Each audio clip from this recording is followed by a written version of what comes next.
श्री शिवाय नमस्तोभ्यम। हर हर महादेव। जैसा कि आप सबको पता है, छत्तीसगढ़ राज्य के राजनांदगांव में श्री श्रावण शिव महापुराण कथा जो कि पूज्य गुरुदेव के द्वारा चलाई जा रही थी, वो आज पूर्ण हो चुकी है। ये 5 दिवसीय शिव महापुराण कथा थी जो कि 2 अगस्त 2024 से शुरू होकर 6 अगस्त 2024 तक चली है। ये 7 दिवसीय शिव महापुराण कथा केवल ऑनलाइन दिखाई जा रही थी, ये पांडाल में नहीं हुई थी। अगली जो कथा होगी वो पांडाल में ही होगी।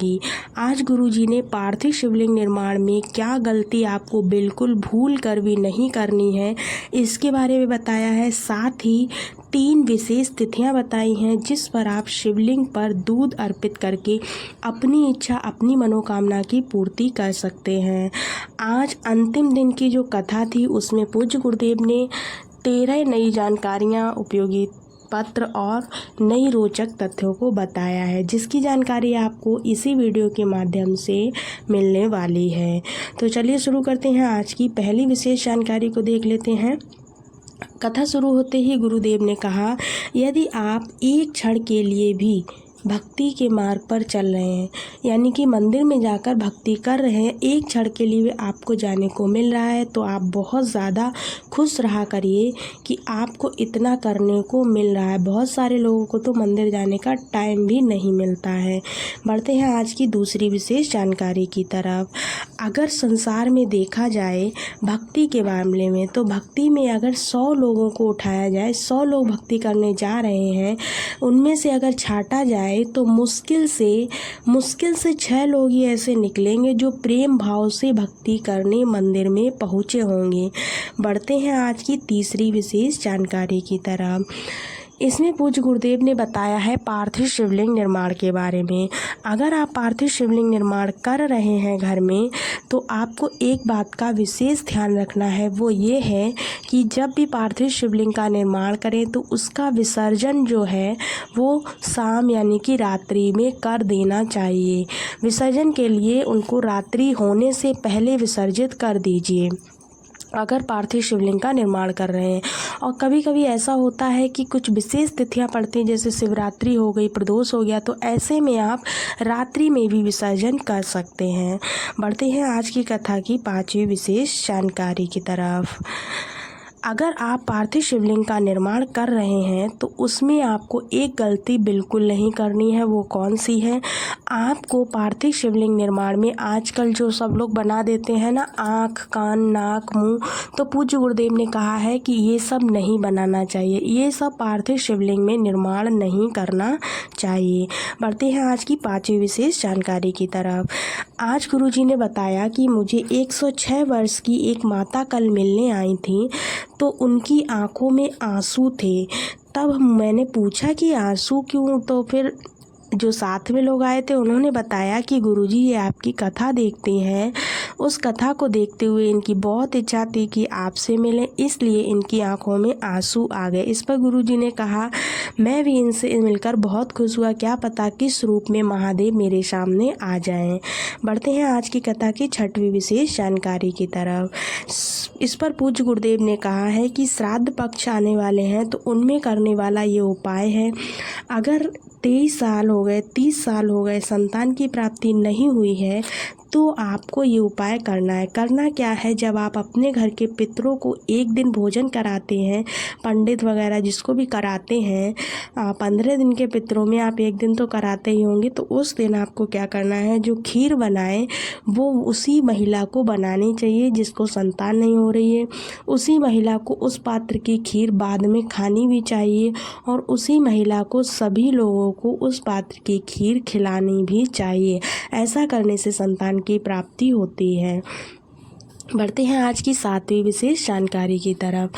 जो 3 तिथियां जिसमें पूज्य गुरुदेव ने दूध अर्पित करने वाले को बताया था, वो कौन सी 3 तिथियां हैं? तो देखिए, पहली जो तिथि है वो हो जाती है हमारी प्रदोष की तिथि। प्रदोष जो है माह में 2 बार पड़ता है। तो दूसरा जो है वो शिवरात्रि है। शिवरात्रि प्रत्येक माह में 1 बार पड़ती है, जो कि चतुर्दशी से पहले पड़ती है।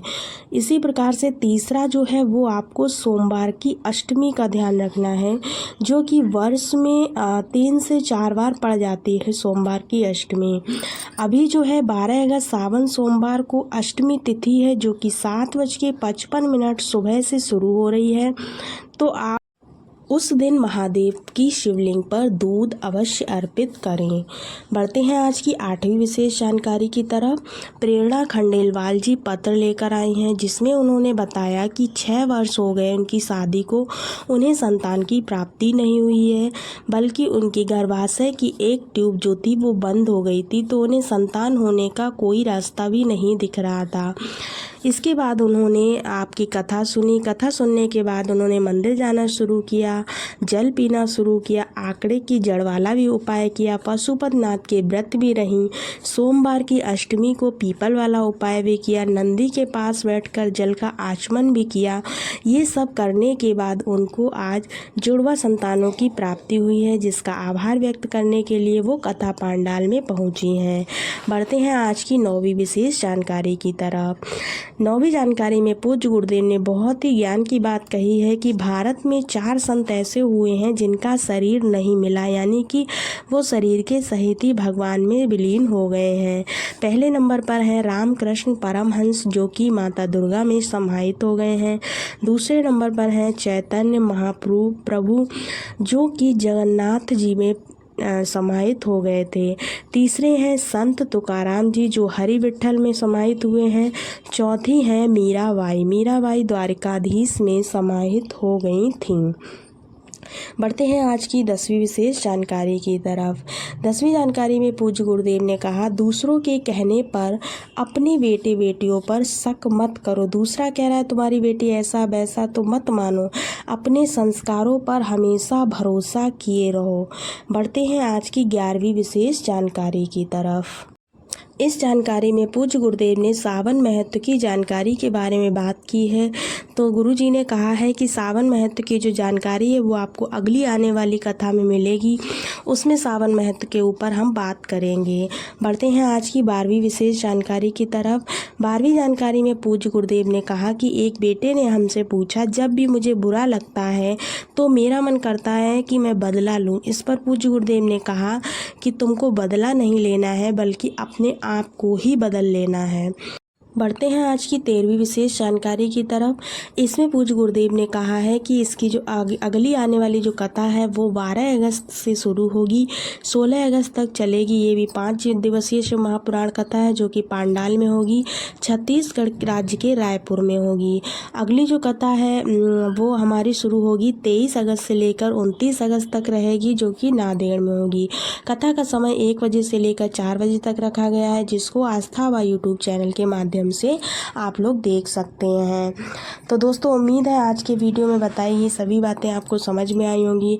अगर वीडियो पसंद आए तो चैनल को लाइक, सब्सक्राइब और शेयर ज़रूर कीजिएगा।